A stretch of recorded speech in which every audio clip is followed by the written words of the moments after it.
Jet!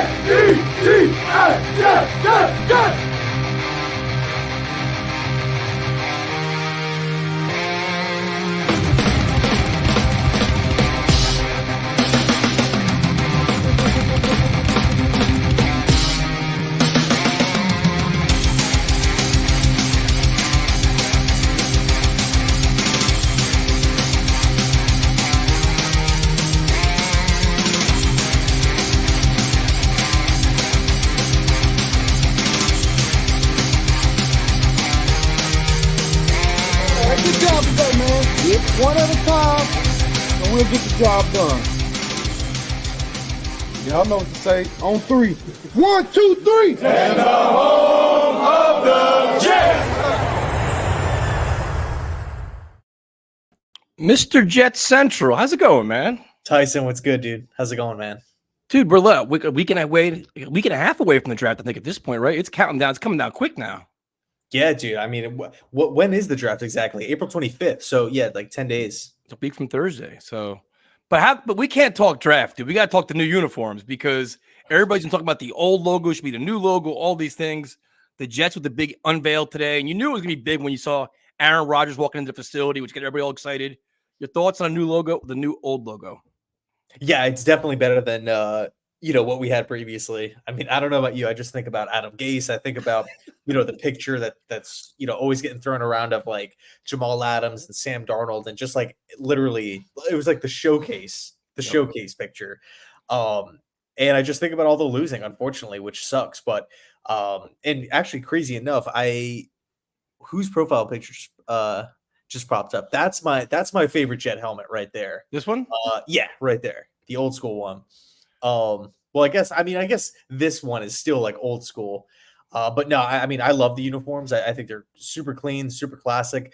I'm never a fan of like the futuristic, tons of stuff going on, tons of writing and colors and, different tones and whatnot. Like, I think the Dolphins uniform is just a disaster, man. Like, I mean, there's some uniforms I've just, the Commanders uniform, I don't like at all.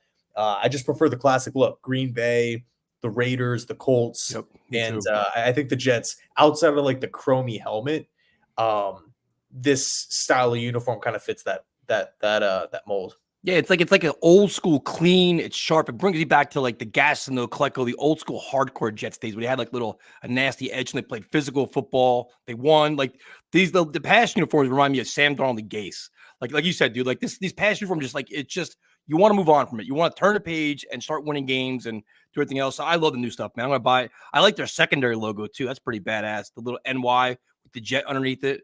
I like that logo as well. It's pretty neat. Yeah, I've seen that they've actually dropped like a ton of them because I saw one. It literally is just a green oval with like a spear going through the middle. Yeah, I mean, I know it's supposed to be a jet, but it just it's literally two lines like that, and that's it. So thank you guys for all joining us a little bit earlier than usual, but we're both busy. We're trying to get things in, and the draft's around the corner, so we want to keep everything current. Before we go, so what we're going to do is we're going to go through a mock draft that was dropped today because right now it's mock draft season, but you have some of the biggest names in the game adding their insight. So you're curious to see what they say and how things are going to fall to the Jets at 10. But the question I get asked all the time is, what's the biggest need for the Jets going into the draft? And now we said we're a week and a half away. Pretty much free agency is going to be done now because everybody's going to kind of wait till after the draft to sign somebody. I mean, Ashton Davis signed last week, but what do you think is their biggest need as of today? I think their biggest need, like just like top to bottom, what the roster needs the most is, I would say, wide receiver. But I think that doesn't necessarily mean that the Jets need need to draft a wide receiver at 10. Yep. I think it's harder to find franchise tackles. I think it's, a situation with the New York Jets where they could go in a bunch of different directions. Odunze, Brian Thomas, Brock Bowers, Fashanu, Fuak, whoever, Latham, all these different guys, and we're still walking away on draft night as a better football team. But, I mean, we're one Mike Williams injury away from the same exact situation as last year. Whereas with the offensive line, assuming everybody stays healthy, we're going to be okay. But with Mike Williams, we don't even know if he is going to be healthy. Yeah. So, obviously, right, with wide receiver, you have to cycle guys in, cycle guys out. You use 4 to 5 in some cases 6 in an entire season. Mhm. And right now, I'm only feeling good about 2, which is Garrett Wilson and Mike Williams. And then, like we were saying, Mike Williams does have that question mark. So I think the biggest just need is wide receiver. But I think offensive line is the most enticing for me because you don't see Ronnie Stanley's, Penei Sewell's, Yeah. Tristan Wirfs just hit the open market as a free agent. Whereas wide receiver, every year there's going to be multiple wideouts in the draft. Every year there's multiple big name guys getting traded. Every year there's guys that hit free agency. So wideouts are kind of like a dime a dozen. Where tackle, it's not the case at all. Whenever you're signing a tackle, as we all know, it's just kind of like they're either up there in age, they have some sort of injury concern. There's a reason why the team is moving on. No, I agree. And see, the thing that Play caller, yeah, but that, no arguments there. I think the one thing it's like you kind of wonder what the Jets have in their back pocket after the draft. We talked about this last week too. Is like if they have Connor McGovern and David Bakhtiari kind of like in their pocket, like, you know what, after the draft, we're going to sign these guys, knowing that going into the draft, that kind of gives you some wiggle room, dude. Because you're like, all right, we have good depth. I mean, we understand the concerns of Bakhtiari with the injury, but like we have those offensive line in terms of depth ready to be signed after the draft. You could say, you know what, receiver's a spot at 10. Not having the second round pick blows because that's where you can go like, all right, O-line, wide receiver, second round, you feel comfortable. Now it's like, all right, you go O-line 1, you're waiting until the third round unless you want to trade up. And that makes me nervous because I think this offense desperately needs a playmaker. You're saying, you're one Mike Williams injury away. You're one Garrett Wilson injury away for being in bigger trouble because if Garrett goes down, when's Mike Williams coming back? And then what are we doing? We're begging Allen Lazard to become a real NFL receiver. So to me, wide receiver is a concern. But I guess the same argument you made, they may have another wide receiver in the mix. They're going to sign up their draft too. I just think there's other options at O-line they can get if they don't go, tackle in the first round. Right. I mean, I think if we're just looking at the wide receiver position, let's just say the Jets signed Tyler Boyd, Valdez-Scantling, and we draft one in the 4th. I'm looking at wide receiver. Hey, it's awesome, right? I feel great about it. Right. And in the event that somebody gets hurt, somebody doesn't work out, Mike Williams doesn't live up to the deal or whatever it is, it's like, okay, in 2025, there's going to be plenty of options to choose from. I mean, think about all the guys that have just got traded this offseason with Jerry Jeudy and Keenan Allen, Stephon Diggs, Deontay Johnson. That's 4 receivers, man. That's not including any of the free agent guys that have signed. That hasn't included any of these draftable guys. So like I said before, like you kind of feel like every offseason, if you need a wide receiver, there's going to be at least 2 to choose from. But with offensive line, it's like they don't hit the open market, man. Like if you don't have that player, you're either talking about drafting one in round 1 or you're hoping for the 1-year deals, the Bakhtiaris, the Donovan Smiths, just try to band-aid it up. But I feel like the Jets have, outside of AVT and Tippmann, they've kind of been in that short-term mindset. All right, 1-year deal here, 1-year deal there, right? Unproven guy here, injury-prone guy there. It's just like a band-aided up ship. And I'm just kind of done living in that realm because I'm tired of seeing these quarterbacks just go down, not necessarily with injury all the time, but, just seeing the quarterback pressures and the sacks and the hits, and also too how it impacts the running game. Think about it, like if the Jets had a top 10 offensive line, in my opinion, like we're a guaranteed playoff team. Whereas if the Jets had a top 10 wide receiving core, I think we could still finish as like a 7-win team, if that makes any sense. No, I agree. Now, a couple questions. Oscar DeGrasse got a question for you. Oscar, what's up, man? Can we pull off a trade for a second-round pick in exchange for a prospect like we did with Elijah Moore? Who's the prospect, though? Like, who could we trade? I don't know. Yeah, it's tough. I feel like Bryce Huff would have been the guy. Yeah. I mean, it's tough because it's like, I think the question, it kind of turns to like, all right, would you rather do what you just suggested, or would you have did a pick swap for like a Deontay Johnson or like a couple of late round picks for a Jerry Jeudy? I think I would go down that path first, then prospect wise. But it's interesting, right? It's interesting. It's not many, Elijah Moore is kind of a weird case study where it's like young receiver, a lot of potential, high ceiling, high draft pick, but then he's being traded away on his rookie deal. So you don't really find that situation too much. Would you do this trade? Bengals trade Higgins and pick 18 for pick 10. Oh yeah, easy. Yeah, Doing that easily. Yeah, I don't think the Bengals would do that. But Higgins, I guess he said he's going to report to camp, right? He's going to play this year. He's saying so. It's gonna be interesting with the Bengals. That would be free, dude. T. Higgins and 18. I mean, I think T. Higgins is worth like a late first round pick. Yeah, me too. You know, I was talking to my brother about it. Like before before the Vikings trade, I felt like Houston made a lot of sense. Just Houston gives up 23 or 24, whatever it was, for T. Higgins straight up. Cincinnati can draft their next wide receiver. Houston lands at number 1, 25-year-old. And, they had the space to sign him to a big deal. But, it's not the case. Said hello. So if we can add another wide receiver into the group, who would it be? I mean, there's guys out there. I think nothing's going to happen until after the draft now, because you want to see if you can draft a guy, which would be much cheaper. But you have Boyd. You have, I hate MVS. He's going to drop a lot of passes and drives crazy. Beckham's still out there. I like Beckham probably more than most people do, especially for the price. I think he'll come at a much discounted price after last year.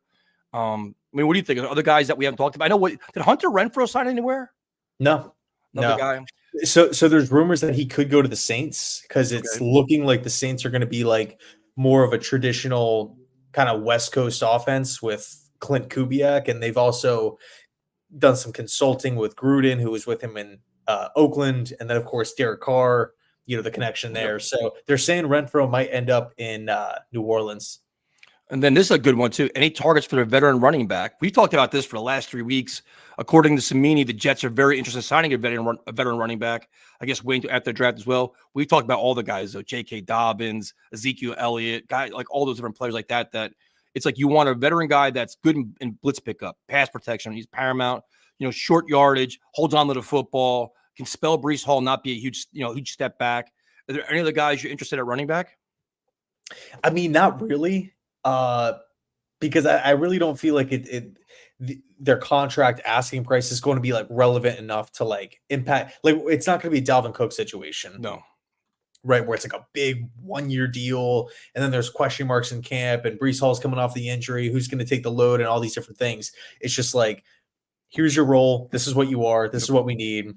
Can you fill that? If not, we're moving on. So then the other big news today was that, Brock Bowers, when Aaron Rodgers is in the facility and they're announcing their new uniforms, Brock Bowers is in the building, which got a lot of people. He's the most like polarizing player in the draft at this point, because either people love him or they hate him, and there's no in betweens. Yeah. He's spending time with the Jets. The Jets are smart to have him come in, because if somebody wants to trade up for him, somebody wants him.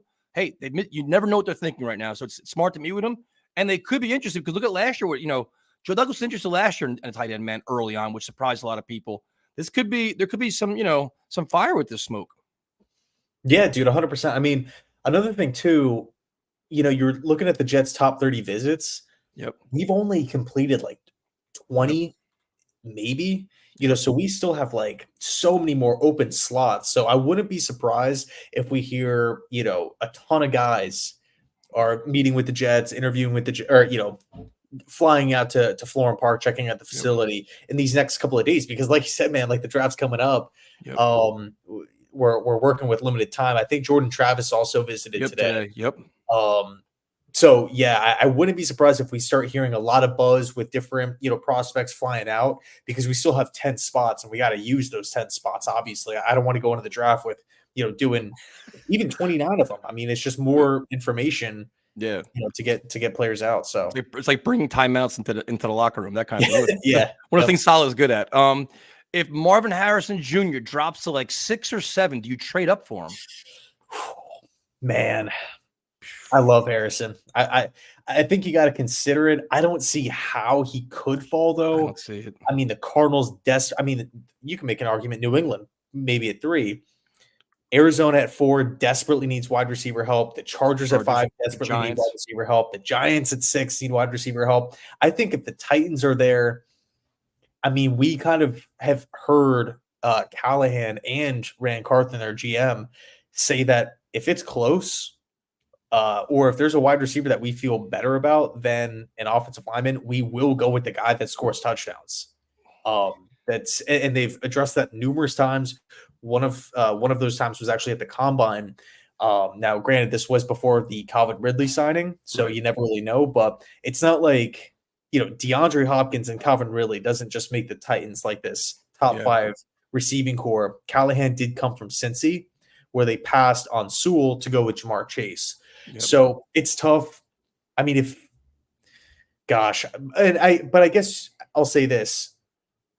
If Harrison is there, well, I guess not. Never mind. I was gonna say, because if you want to trade up and the Titans do go with Harrison at 7, you can get Joe Alt at 8. But if Harrison's falling, that means like somebody from the bottom is being collected up high. So it's one big game, but long story short. And you just talked about where there's 3 teams you can make an argument that wants a wide receiver. Would you trade up for Odunze or Neighbors? Neighbors, I would think about it. Odunze, no. Okay. But that's just my opinion. Hey, man, we're all about opinions on this show. We're not experts. We just want to share our thoughts here. Oscar, another good question. Back-to-back good questions from Oscar the Grouch. Ian Tyson, what are your realistic expectations from Will McDonald this year, team impact-wise, sack-wise? I'm expecting big things from him this season, potentially even 10 sacks.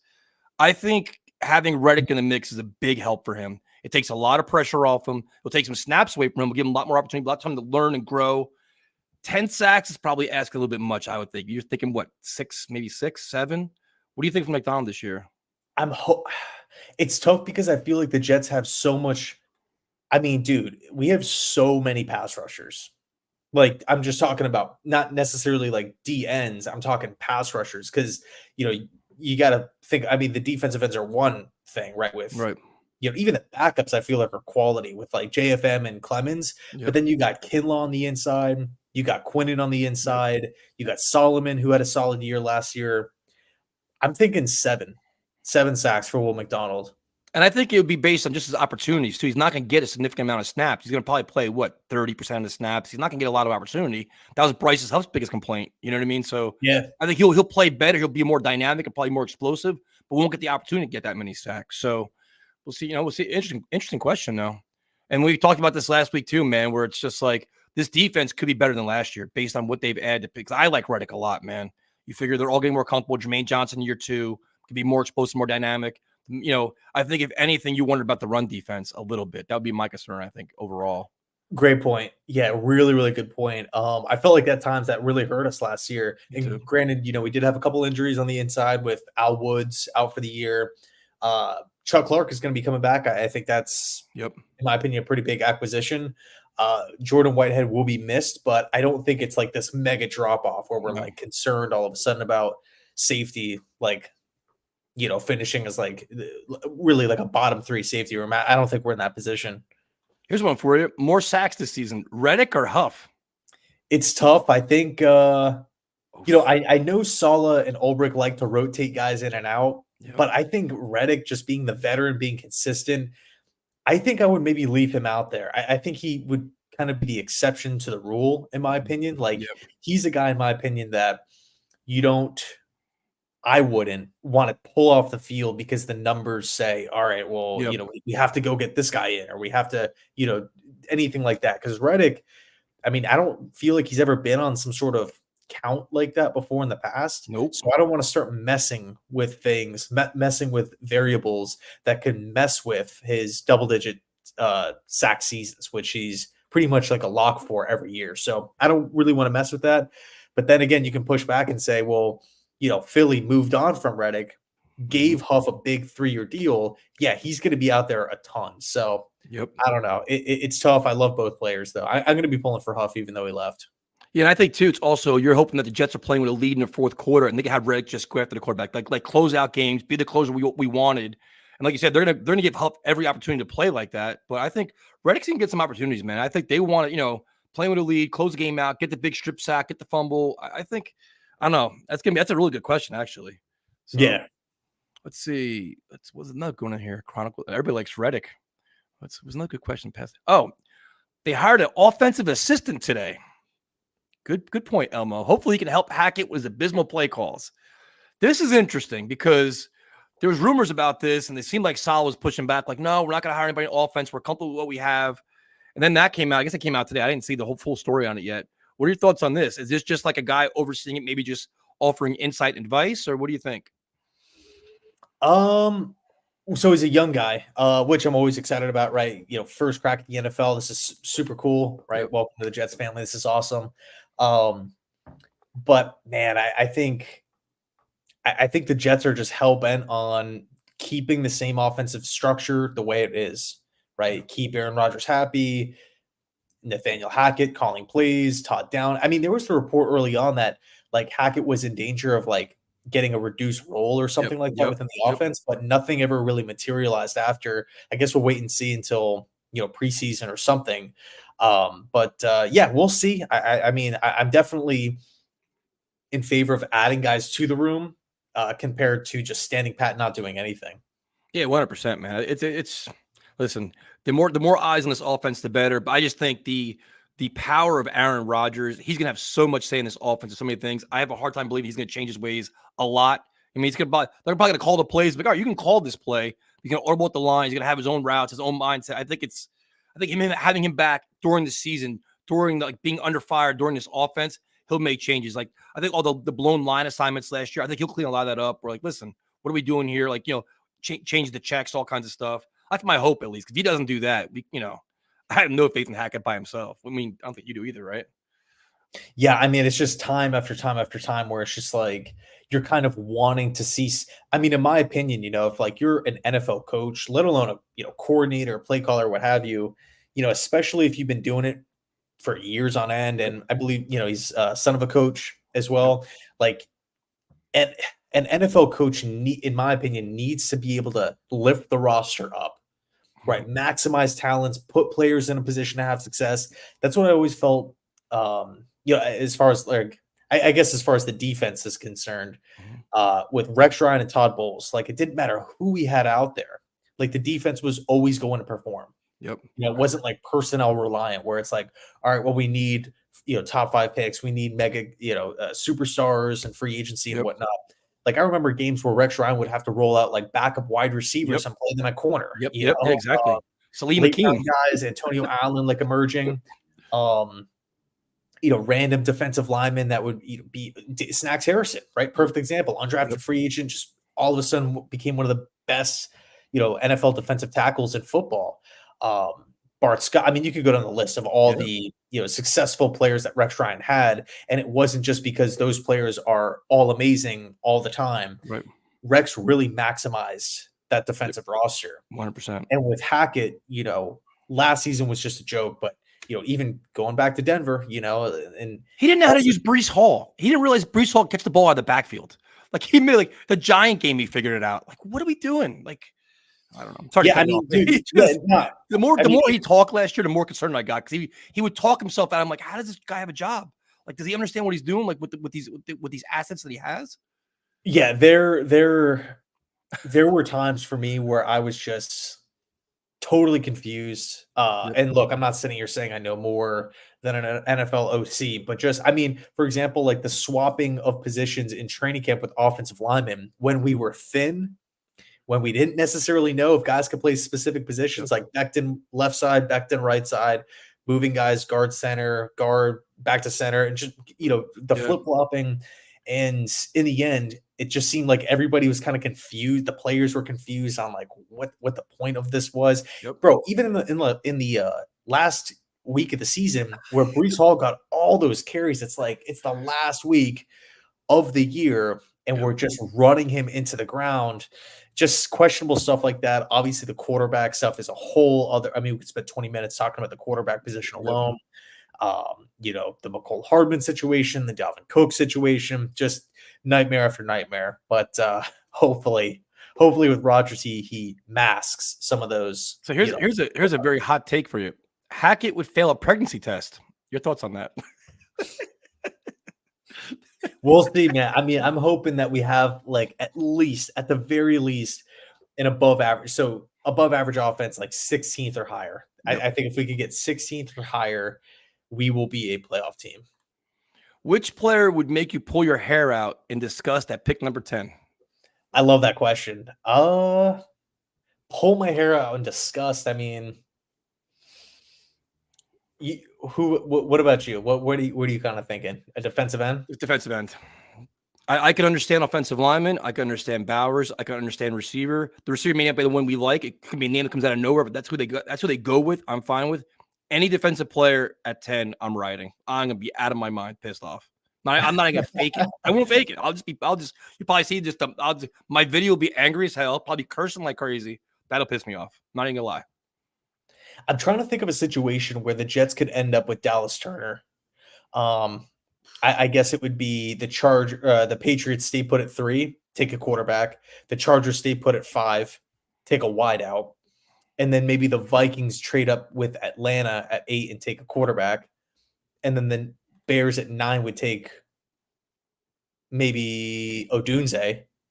And then the Jets would have their pick with any defensive player in the draft. I mean, I don't know. Like, it's tough because I was thinking like 100% last year that we will not be taking a defensive end. Me too. Or defensive player, excuse me. But we did. And so, at this point, I don't want to rule anything out. I mean, that's a great question. I would probably say, man, it's too tough to answer because I don't hate any prospects. I mean, it wouldn't be a quarterback. There's no way it'd be a quarterback. They can't. There's no way they could take quarterback at 10. That'd be ridiculous, right? I mean, I would take quarterback over like defensive tackle or a corner. Like Terrion Arnold, I don't think would make a whole lot of sense. Yeah. Even though I like him, but yeah, I'd probably say corner. Coach is saying he's getting a game changer. So now we got. So now Coach Sal has messaged me. We have this relationship, me and him. You get a kick out of this because we go back and forth all the time. Me and Robert Sala here.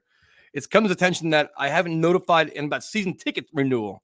I'm not renewing my season tickets, but I will go to the home opener, Coach. So better win that game, or I'm not coming back the rest of the season. How about that? Dude, when does the schedule get announced? May, right? May or June? Another couple weeks, right? No, it's like in a couple weeks, right? It's usually in early May, isn't it? Could be, yeah. Think so.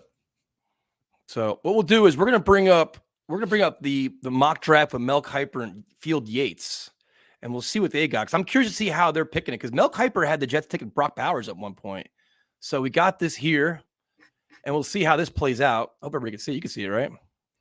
Yeah. Is everything loaded up? I just flipped over to the other tab. Yeah, you're good. Just scroll up. So we got they predict the top 100 picks.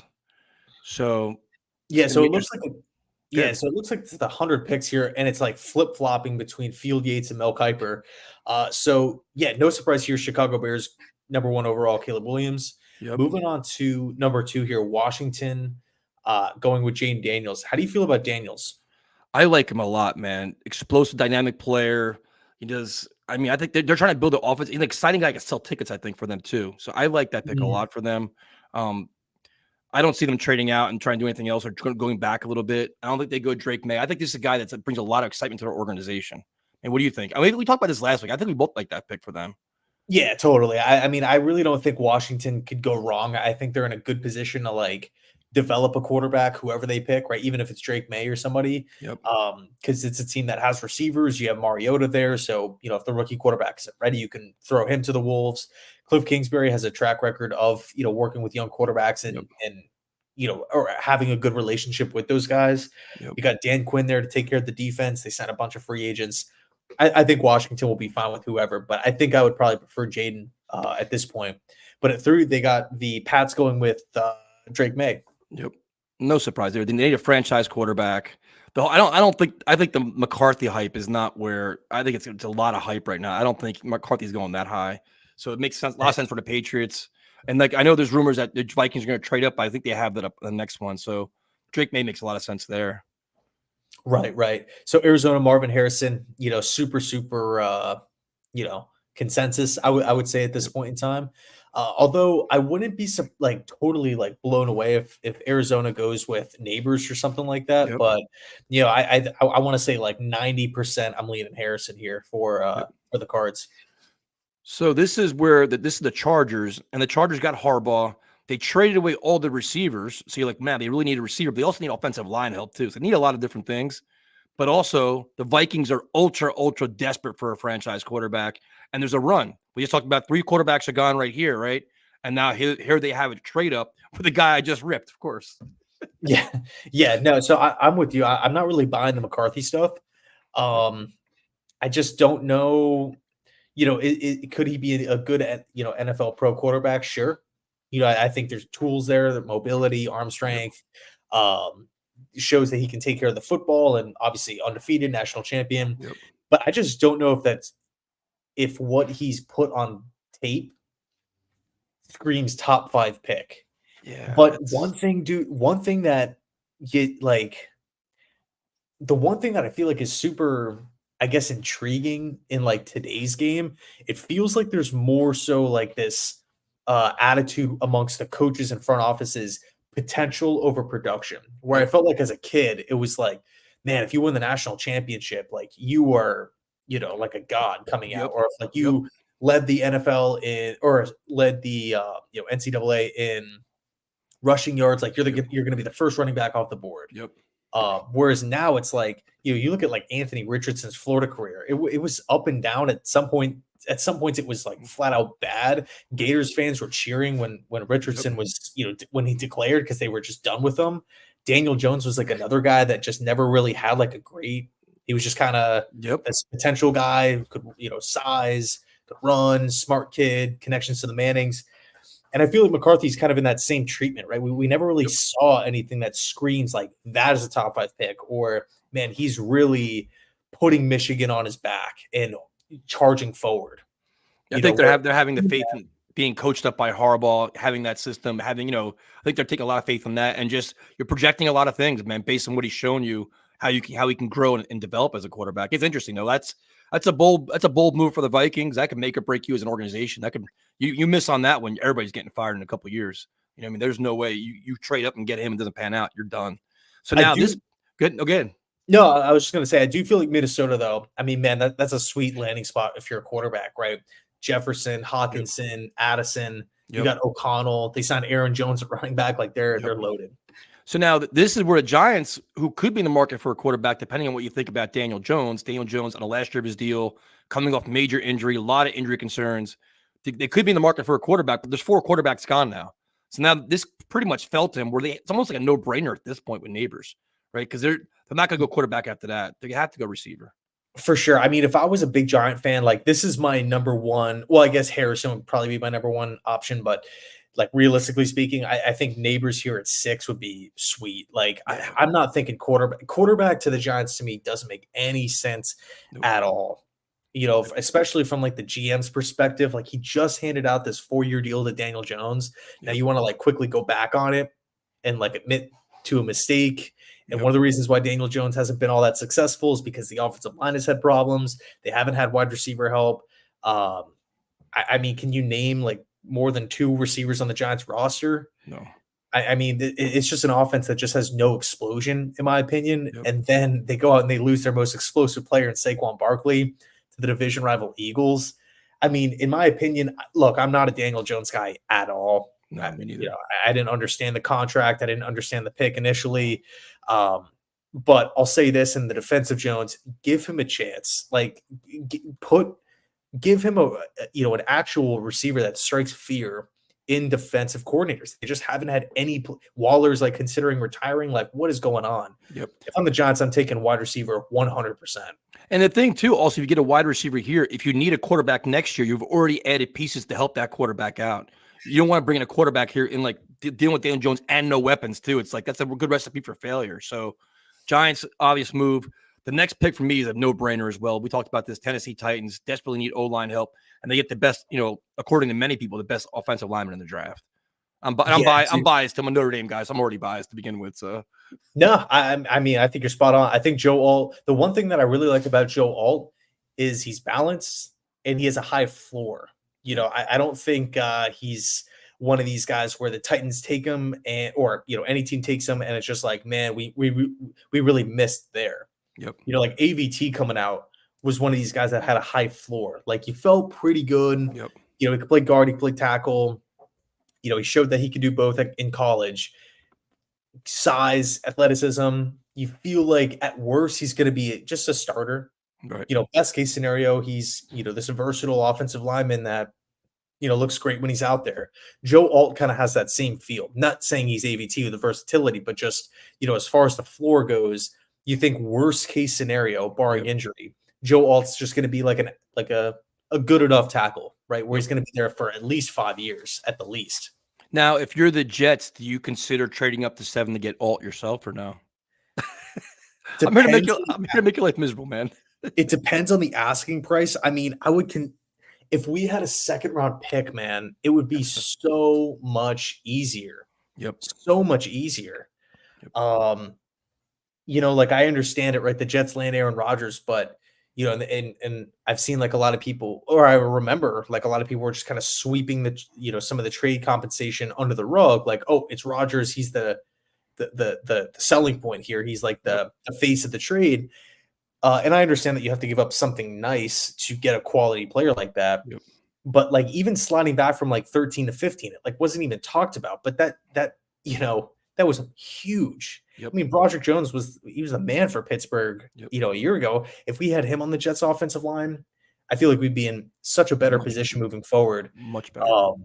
But dude, like going back to it, if the Jets could trade up for Joe Alt, it just depends on the asking price. I'm not in a position to like trade the whole draft. No. If we didn't have Tyron Smith, I would probably I would think about moving the third rounder and multiple mid rounders and stuff like that. But I mean, if Joe Alt is there at 10, he's the pick. I don't care who else is on the board, right? Of course, unless Marvin Harrison, but it's just not realistic. But to trade up for Joe Alt, I just don't know, because it's going to take so much to go up, even those 2-3 spots. All right, so the Falcons go. I think we kind of predicted this one last week too. Dallas Turner edge. They desperately need help on defense. They get it. Then again, this gets interesting at pick number 9 with the Bears. If you're the Jets, do you trade up one spot to get your receiver that you want, or do you feel comfortable staying there? Because like I guess depends on, we had the conversation before, what you feel your biggest need is and how you're ranking your wide receivers. According to pretty much everybody, the top 3 are there. The number 3 guy, according to whoever, is right in front of you, one pick away. Do you try to move up one spot with the Bears, or what do you think about that? I don't know how the Jets are feeling. Personally, I would not do, if it was Neighbors or Harrison, I would.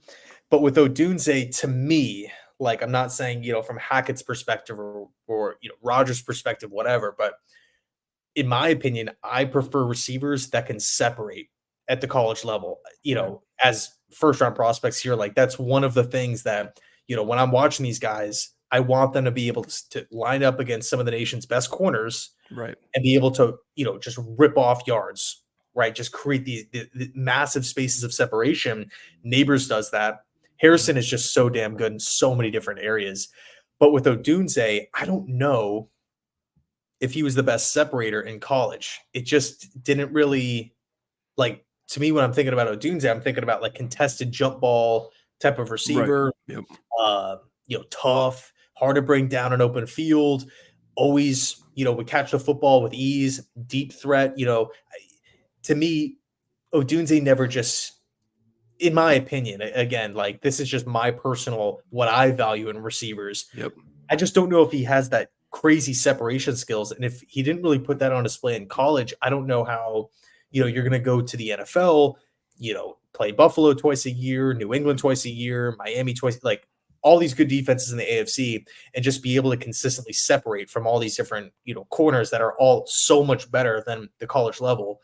But people compare Rome Odunze to Devontae Adams. I mean, I know this time of year, like you hear like crazy comparisons from all these different guys, and I like Odunze for sure. Right. I personally like Brian Thomas better he's my number 3 guy, because he does provide that just explosion, that pop, just boom off the line, can just blow right by a corner, no problem, explode down the field, got in the end zone a ton. And, granted, Heisman Trophy winner, quarterback, second overall pick at, according to this mock year quarterback, of course he's going to get the ball thrown to him. But I think Brian Thomas Jr. is going to be like fantastic at the next level. And who knows, maybe I'm dead wrong on it. But for me, I think I would rather just stay at 10, not give up like our 3rd round pick, because I don't want to be in a position where we have the 10th pick and then we don't pick again for literally 100 picks or 25 picks. So sorry for the long-winded answer. No, I'm here to challenge your mind, man. We're always about creating new opportunities here for this team. So So now at number 10, a lot. So now you Well, have hold on. Would you trade up though for Odinze here? because I'm kind of where they were, where it's like if you have DJ Moore and Keenan Allen, do the Bears even go wide receiver there? I'm curious if they'd even do that. Like the Jets, you kind of project what the Bears are going to do. I'm not sure if they would do that or not. So I would think they would go defensive end, maybe something different there. Like I think Yeah. I would take a chance they don't go wide receiver. To be honest, I'd be like, you know what? I don't think they're going to do that. I think he's going to follow us one more pick. Take that chance. But now they take him. They surprise us. This is why I get fired. And then now you got to figure out, the guy that everybody talks about. You have Brock Bowers there. In theory, you have the number 4, your 4th ranked wide receiver. You have the best tight end available. Then you also have, in theory, the 2nd best offensive lineman available. It could be potentially only Alt's gone at this point, right? Do you agree with this pick here? Because it's interesting. Because Fashanu was the guy all throughout friggin' February or March, and then as the wind blows, everybody's opinions change, and now he's like the flavor of the day. So what do you think about this pick for the Jets?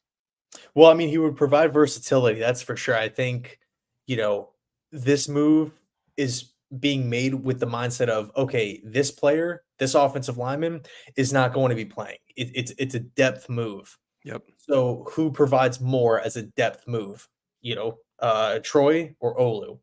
And in my opinion, I would take Olu here if I'm the Jets. I think, man, there's so many things that you can talk about. It's not to say that Fontenot would be a bad pick, right? I think he'd be great. I think when Tyron Smith moves on or whoever, I mean Morgan Moses, like Troy can literally play wherever, maybe outside of center, but he's kind of like an AVT, like a high floor guy, versatile. You can plug him in wherever. I want that left tackle. Yeah, I want the left tackle too, man. I mean, we rattled off a couple names before. Ronnie Stanley, Penei Sewell, Tristan Wirfs, right? Taylor Decker for the Lions. Like I want like a young franchise tackle where I look at him week to week. It's like I know what I'm getting. He's going to provide protection. He's going to keep our quarterback upright, and we just have like that go-to franchise stud tackle that Rashawn Slater for the Chargers is like that. I just don't like bouncing around asking the question, well, who's going to be the team starting left tackle this year? And then next year we're asking the same thing. We just don't have that consistent. I mean, even with Becton in the first round, there were injury concerns and whatnot and size concerns and all these different things. And it's not saying that, Olu's like the perfect prospect or anything like that, but if he's got a lot of talent, he's also going to learn from Tyron Smith. He's going to watch one of the best ever play the game. Like that's invaluable, man. Like if he's literally the 2nd best left tackle in the draft, it's a need the Jets have going forward after this year, especially. And guess what? He's probably going to play this year as well because Tyron Smith's not going to play 17 games. Perfect world, he would. He's probably not going to. He's going to play 12, maybe 13. So he's going to play this year as well. So I don't know, man. That's an interesting pick there. But the one thing is, we know Joe Douglas loves versatile players. He always talks about guys that can play all over the place. So I understand that mindset here. But left tackle is such a premium position for us that we desperately need. You're spoiled with the Brickashaw, and now it's like ever since then we've been chasing our tail trying to find one.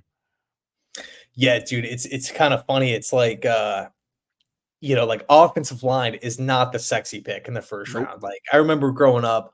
Like as a young fan, I'm like, I don't want an offensive line, man. I want a wide receiver. I want a quarterback, like I want the exciting, crazy star players that play premium positions. Right. And now you're looking at the Jets at 10, so a top 10 pick, and you're talking about offensive line as a backup option. Yep. I see how that could rub people the wrong way, like fans the wrong way, but I'm with you. I have seen so many quarterbacks getting injured, getting sacked. I've seen so many running backs not have, holes to run through. I'm tired of it. And like you said, dude, Tyron's, as much as I want him to stay healthy, and there's a chance he could, I just don't feel like he's going to, be the team's 17-game starter. Nope. Playoffs arrive, and he's like, great, I'm 100% healthy, ready to go on this long playoff push. Yep. Could that happen? Sure. But the history of the Jets offensive line, the history of Tyron Smith's resume, it says otherwise. Back injury, neck injury, hamstring injury. Like he's dealt with a lot of stuff here. There's a reason why it was Dallas and the Jets, and Dallas couldn't meet the Jets offer.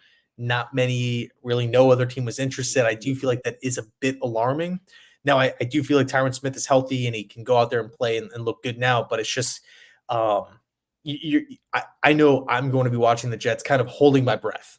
Right. Of course. If he goes down, I'm going to be like, oh my God, what is going on?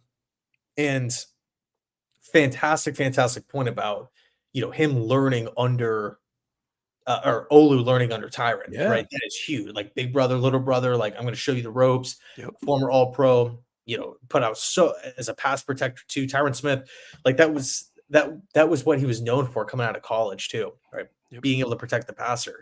So I think that would be awesome. And look, let's just say, right? Tyron Smith plays the whole year. He's healthy. He looks great. Well, what happens in 2025?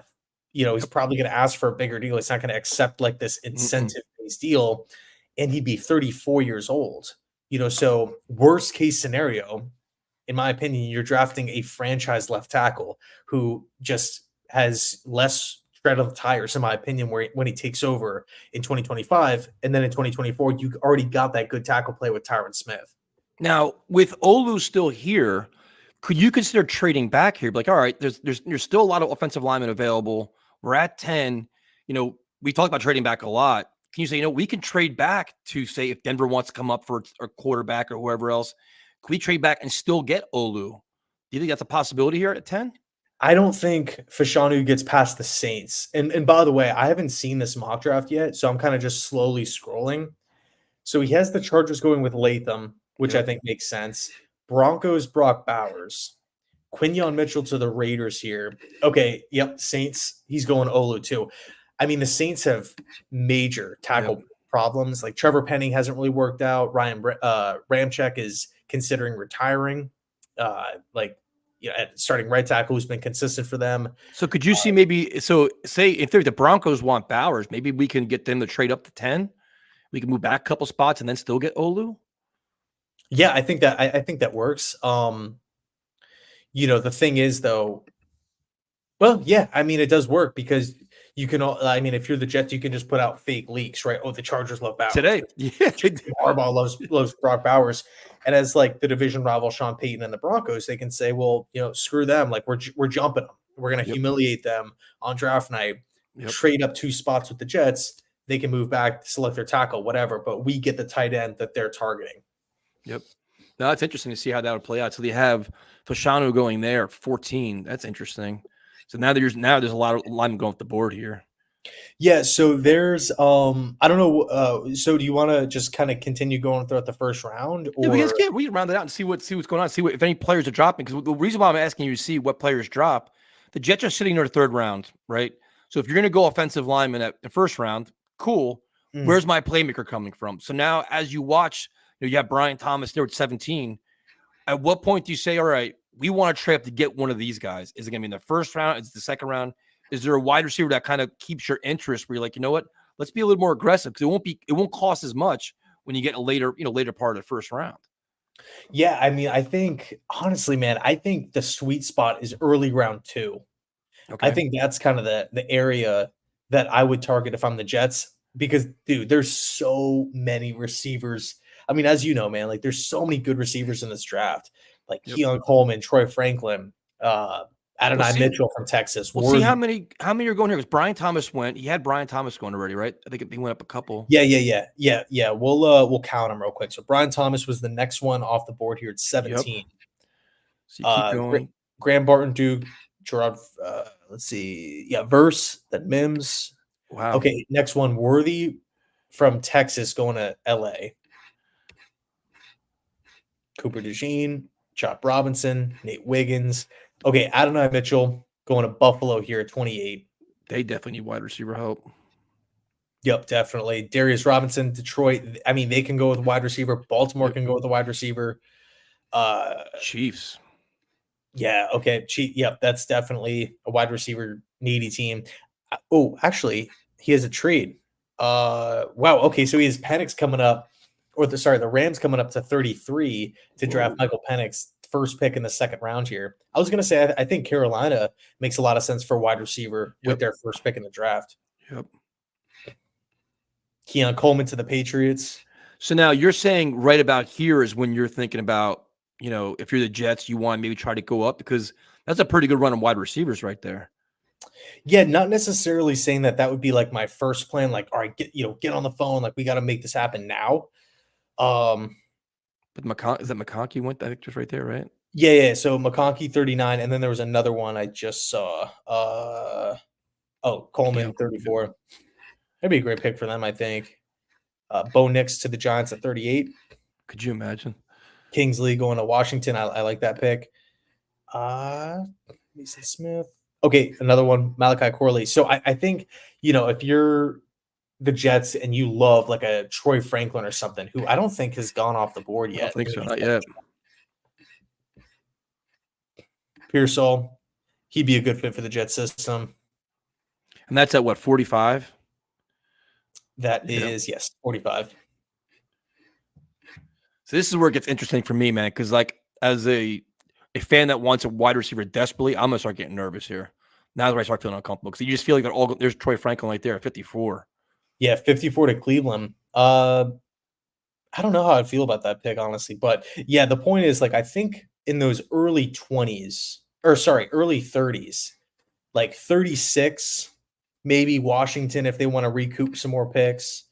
Okay, yeah. So Mel or Field, whoever did this trade, has a Giants and Titans trade right here at 38. Yeah.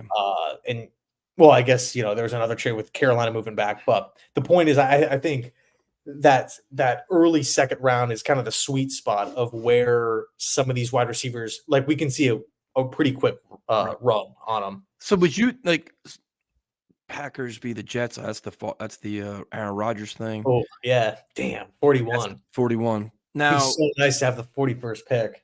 but now the guys that would be available in the third round, because they have the third round picks on here, right? Because the question I would have is, would these guys be? How much of a project are they going to be, though? Are they going to be like completely raw, where it's like, you know what, you may get, you're going to see some good things, but not enough to be like, he's our legitimate number 3.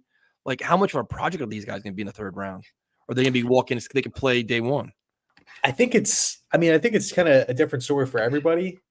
So round 3. Yeah. Okay. So yeah, let's just take it from the top here. So Carolina 65.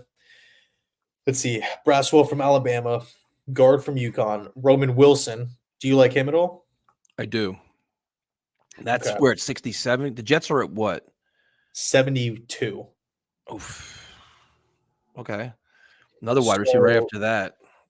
Tez Walker, North Carolina. I'm not super high on Walker. I don't think Connor Rogers is either. What has he said about him? I think it's talk about his hands, the consistency of his pass catching. Connor Rogers is Bleacher Report. Like NBC Sports and all kinds of stuff. He does like the Badlands with the Turn on the Jets. He has all kinds of stuff. Right. So I think, yeah. So I would agree. Yeah, it's the hands with Walker. It was kind of an issue at the Senior Bowl too. Chargers, Chris Jenkins Jr. By the way. Yep. Super cool. All right, so the Jets are coming up. Ooh, Jaden Hicks, safety from Washington State. That would be interesting. I mean, I'm not gonna lie, I'd probably be mad, but I guess could you imagine the first 2 picks are offensive line and safety? Yeah, I mean, be honest. I mean, those are 2 players that probably wouldn't be the day one starters. So, and is safety that big? They have what? They have Ashton Davis, they have Tony Adams, Chuck Clark. Mm-hmm. I mean, that'd be interesting, I guess. I don't think I would agree with it too much.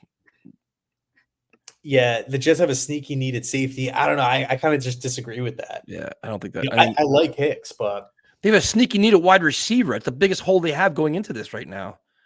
You look at their priority this entire offseason is fix the offense with as many pieces as humanly possible. At this point, it's got to be wide receiver. It has to be. I pick back-to-back wide receivers. I don't care. I mean, dude, if you pass on wideout or offensive weapon, because if they take Bowers at 10, I don't think it's like 100%. Oh, we got to go get a receiver in round 3. You know what I mean? Yep. But I definitely would like to switch it up. So if it's wide receiver, I need an offensive lineman in round 3. I agree. I don't want to go wide receiver, defensive player, wide receiver, running back or something, Yep. tight end, whatever, and just ignore backup offensive line. Again, I know it sounds so boring. It could sound so lame to people, but we need to address backup offensive line. Yep. And I'm going to keep on saying it until we do it, but I don't want to be 4 weeks into the season and see somebody get hurt or get that, notification where my, stomach just drops all the way down. So-and-so is carted off the field or something like that. Morgan Moses has to deal, is going through this or, Yep. Well, the same applies to wide receiver too, man. The last thing you want is Alan Lazard dropping passes, Gibson and Brownlee are struggling, and Aaron Rodgers getting pissed off because guys aren't running their routes right because it's a complete disaster. Like, you don't want that either. Like, you want like professional route runners and pass catchers on this team. That's where it's like, to me, it's paramount, man. Like, it is. I worry about like Williams being banged up. We've been really lucky with Garrett Wilson. Look how many times last year he took those big hits and he goes down. You're like, oh my God, is he out for the year? Like you go down, you're like, is he out for the year? He takes enormous hits, and then we'd be screwed. Like, I want more insurance at wide receiver. I think it's needed, man. I'm not discounting Gibson and Brownlee. I respect them as young players trying to learn, but this is a win now, man. I want to win. I don't want excuses. I don't want drop passes. It's just, you got to upgrade the room. Yeah. I mean, I could push back a little bit and say, I guess in my opinion, like wide receivers, like if that's the issue, right, in training camp, right, where we're not on the same page, or we drafted an offensive lineman or whoever, Bowers, but the wideouts can't get open or they're having a hard time. I feel like we can just still go out and get one. And it wouldn't be this crazy, it'd be a crazy storyline and trade, but it wouldn't be like, the Jets trading for Tristan Wirfs, where it's just like, oh my God, we gotta like it's just not gonna happen. Okay. But like again, Judy, Deontay Johnson, Stephon Diggs, Keenan Allen were all moved this offseason. Yeah. Like what happens with CeeDee Lamb and his contract? What happens with T. Higgins and his contract? What happens with Brandon Ayuk and his contract? Right. There's 3 guys that it's just they're not signed long term. Ayuk is start holding out. Ayuk is interesting, man. That's a guy like that. The more those rumors keep coming out there, I'm like, that's a guy. Yeah, I mean, you talked about Renfro before. I don't really know if he pushes the needle. I don't think he'd be like same with Tyler Boyd. I don't think that either of those guys would like fix all. Like T. Higgins obviously would be like a bigger impact. But with those guys, I'm not saying they're like elite guys, but they're an upgrade from what we have. That's like they're better players. They're consistent. The money, I understand that, but it's just like I just want better pass catchers here. Like we literally don't. I mean, I'm just so down on Alan Lazard. I understand he's having like this. Oh, the whole comeback is going to be resurrected with Rodgers and all this other stuff. I just want better players around here, man. Like we saw enough last year. It's like I think we need more talent. So you can overcome injuries. You need depth. And I understand what you're saying with the offensive line completely. I just kind of hoping that, they signed Bakhtiari. McGovern's coming back. That helps you out. You can go there. But I don't know. We'll see. So now they have what? They go safety here. So what's the next pick for? I mean, I think it was only the top 100 picks, unfortunately. Spencer Rattler, that are Broncos. I do like Rattler. You wouldn't take him for a wide receiver in the 3rd round with the Jets, or not a quarterback in the 3rd round with the Jets, would you? I'd probably just go round 4. Yeah, because you got the 2 4th rounders, and yeah, I think I would probably lean towards Michael Pratt in round 4. Because now you figure here, if you're the Jets here, you'd have to be trading up. And what other? I mean, I'd be unbearable throwing this draft. I'd be a complete jerk. I'd be worried about wide receiver too much, man. You know what it is? I think I'm just so damaged by all the Jets failed wide receiver picks in the past that it makes you nervous. You know what I mean? Like we have all these projects that just don't seem to work out at wide receiver, and it annoys me. So I guess it's my lack of faith, I guess. Yeah. So I know you're a Notre Dame guy. Where do you kind of stand with Blake Fisher here in round 3 at 95? Who's the team's right tackle? So that's for the Chiefs? Yeah.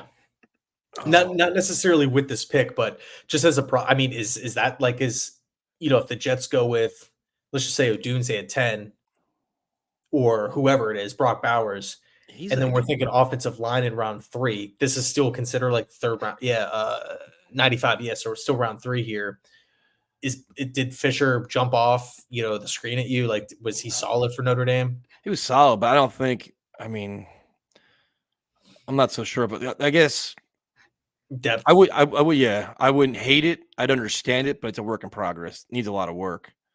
I guess that's kind of like. I guess the problem you have is how much faith do you have in Keith Carr to coach these guys up and make them better players. I guess when you have faith in Morgan Moses and Tyron Smith to coach them up, but that'd be kind of a project, I would think. Yeah. So it's tough, man. I mean, I think I'm like 60% or like 55% offensive line. And then wide receiver, and then Brock Bowers, in my opinion. That's kind of how my mindset's looking, before the draft here. Yeah. The Brock Bowers thing is just interesting, man. I get it. I understand all the aspects of it. And everybody keeps saying he's the next George Kittle. And we hear that every year. There's always the next so-and-so. But I don't know. I mean, that's like, go back to the first round again real quick. So it was, they had him going where? What, 12? To the Broncos, right? To the Broncos, yeah. That's interesting. I could say, I mean, that's probably the best. That's probably at that point, probably the best playmaker in the draft for them. They're thinking at 12.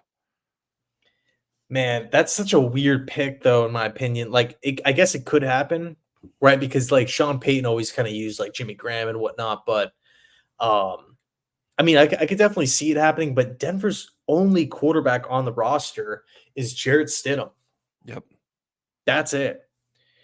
And I guess they can go out and sign like Tannehill to a 1-year deal. Well, they still have what? They still have Cortland Sutton, right? They do. Yeah. So they have some pieces. I mean, you figure if you establish yourself as a lot of playmakers for a young quarterback, I guess I can kind of make it like, you gather all your playmakers this year and get your quarterback next year. And kind of take that approach to the Broncos. Yeah, but I mean, if Denver misses the playoffs again, or like they finish with 6 wins, like is Peyton for sure going to stay? Yeah, I mean, this is probably he's probably selling a vision, like a pro. Had to, he tried out the Russell Wilson, had to get rid of him. So last year's kind of a wash to figure out what he was. He's out. Now you got to find the replacement for him. So if you draft one, you buy yourself time. Where you say, you know what, maybe he likes Stidham a lot. Who knows? And then he says, well, I'm going to add all these young playmakers to make him better. And then next year I make my big splash. Maybe he gets Dak Prescott next year or something. Who knows? Well, dude, actually, you know what? If they have Brock Bowers falling to the second round, the team I think that would be trading up to go get Bo Nix at 38 would be the Denver Broncos. Actually, I don't know, because the Broncos don't even have a second round pick. So they're kind of in the same position as the Jets, where they're going to have to mortgage like a ton of the middle round or even like the rest of the draft to move up. So what do you think about this comment? Look what Laporta did for Detroit last year, and Kincaid. Bowers is supposedly light years ahead of them as a prospect. That last word, is kind of what gets me. It's as a prospect, right? We've seen tight ends highly touted go in the top 10, top 15. Like Eric Ebron and Kyle Pitts and stuff like that. Like we haven't, like it's not a guarantee. Yep. I mean, Kincaid and Laporta were great, but both of those, Kincaid was a bottom round 1 and Laporta was, I believe, round 2. Yep. So, I mean, I think that would be more so an argument for let's just wait on tight end because you can go get one later. Yep. The Jets draft Bowers. I've heard this. I have a couple of friends like this. They're like, the Jets draft Bowers. I'm going to lose my mind. To hell with that. I mirror Francesa's words. I mean, I have some friends that are hell-bent. They just don't want Bowers at all. They just fear like just the ultimate bust. They're worried about Hackett maximizing his potential. I think I have faith in Rodgers utilizing him, but I think they have a lot of concerns about Hackett implementing him correctly in the offense where he could actually flourish with his skill set. Noah Fant was also one of those top tight end prospects that was supposed to be like crazy good. But another thing too, it's like Conklin is playable. I like Conklin. Like if we didn't have Conklin and we didn't have Rutger, okay, I'd be all in with Bowers. But like, I think Conklin is good for, 400 or 500 yards next year. 400 or 500 yards? Seriously? I thought, dude, look what he's accomplishing with really bad quarterback play. I think with Aaron Rodgers, he could probably be close to like 800-900 yards. No, I'm saying as a floor. Oh, hell yeah. No, I think Conklin, he's only scratched the surface, man, in this offense and what he could really do. It's just he's been dealing with just horrific quarterback play. That's why, like, if you have him and hopefully Ruckert takes another big step, like I saw this comment of the Jets giving up on Ruckert, I think they're trying to bring him along. He's been banged up a lot though too. He's been getting hurt a lot too, missing time due to injury. You also had Uzama too, which was holding him back. So he was like third and fourth and on the depth chart, which is a problem. So Matt West says Hack can only maximize his failure. Yep. And then Elmo's rolled. Can we trade Zach for 2096 8th round pick? Well, this is interesting, man. It's a cool little drill to do here, going through the mock draft and seeing how players are going to fall. Here's a good one. Am I a top 5 Jets head coach from Coach Robert Saleh? No. I don't think so, man. Unfortunately, I want you to be. I wish you were. I wish you were. How can you be a top 5 head coach? You haven't had a winning record yet. All your teams do is fall apart at the end of the season. Give me a break. So I guess what we could do next week is, I think, when does Daniel Jeremiah's final mock draft come out? I'm not sure.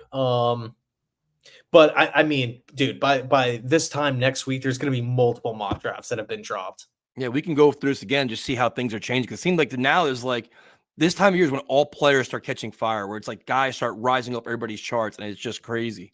So we'll see how that things change. Any final thoughts on this mock draft? I'm not the biggest fan of it. I agree. Yeah, because like in my opinion, we've selected 2 depth pieces, and with offensive line, again, I do feel like that's really, really important. But with the offensive lineman, I think I would rather go with Olu if we're going that route. Yep.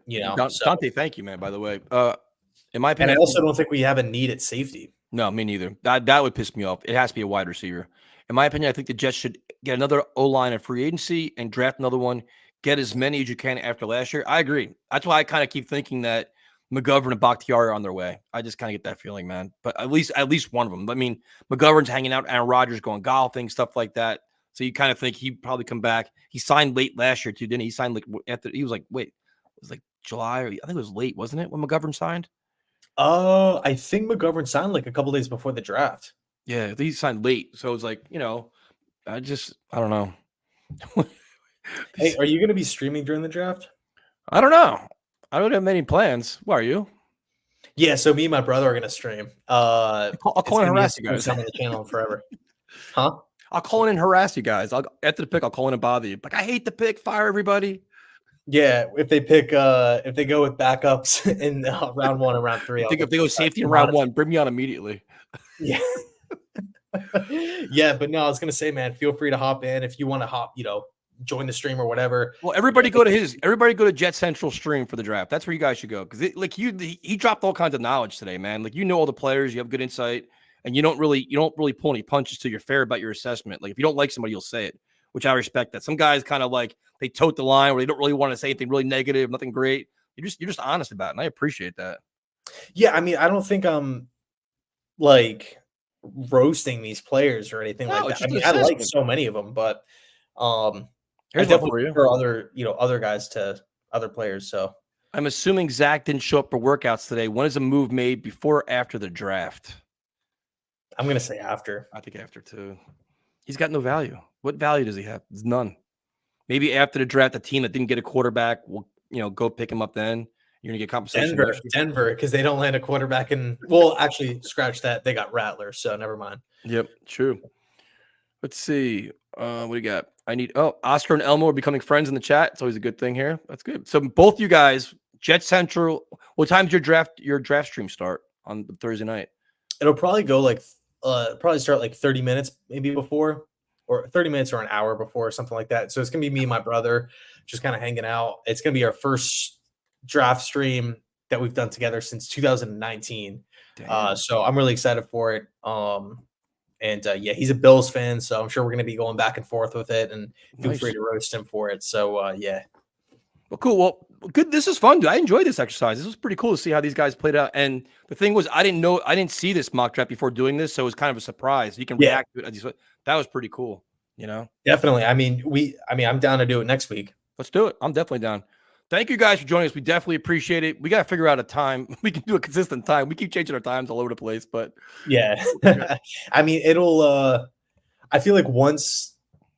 Yeah, never mind. we'll figure it out. Thank you guys for joining us. We appreciate it. Have a good night. And then, oh yeah, Wednesday night, I'm doing a show with Gunny on this channel at 9 o'clock. So check it out too. And that's it. Talk to you guys later.